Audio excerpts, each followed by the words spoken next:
নীলপদ্ম জয় করল Tokyo lift off film ফেস্টিভ্যালের সেরা ফিচার ফিল্মের পুরস্কার। তৌফিক এলাহি পরিচালিত Nilpadma the blue lotus Tokyo lift off film festival ২০২৫-এ সেরা ফিচার ফিল্মের পুরস্কার অর্জন করেছে।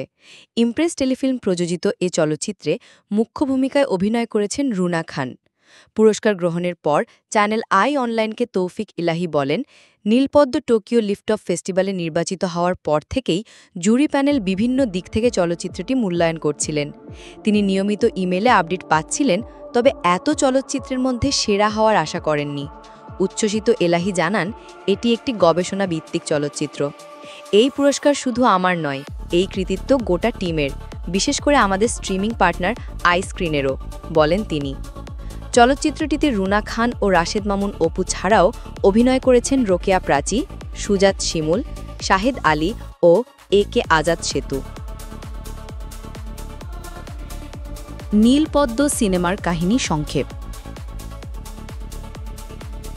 নীলপদ্ম, ইংরেজিতে ব্লু লোটাস, একটি বাংলাদেশি ড্রামা চলচ্চিত্র যার মূল চরিত্রে অভিনয় করেছেন রুনা খান। এই সিনেমার গল্প আবর্তিত হয়েছে দৌলতদিয়া রেড লাইট এলাকায় বসবাসরত মানুষের জীবন ঘনিষ্ঠ অভিজ্ঞতা, সংগ্রাম ও সামাজিক বঞ্চনার উপর ভিত্তি করে। চলচ্চিত্রটির কেন্দ্রীয় চরিত্র সাবিতার ভূমিকায় দেখা যাবে রুনা খানকে।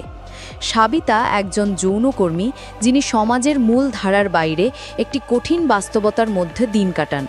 তার জীবনে প্রতিনিয়ত সংগ্রাম, অপমান এবং অবহেলার সঙ্গে সঙ্গে আশা, ভালোবাসা আর মানবিক অনুভবেরও প্রতিচ্ছবি দেখা যায়।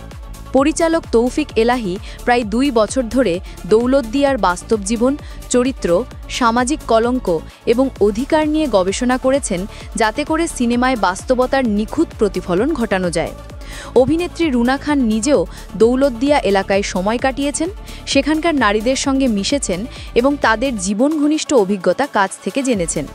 নীলপদ্ম শুধুমাত্র একটি গল্প নয়, এটি একটি প্রতিবাদ, একটি মানবিক আবেদন।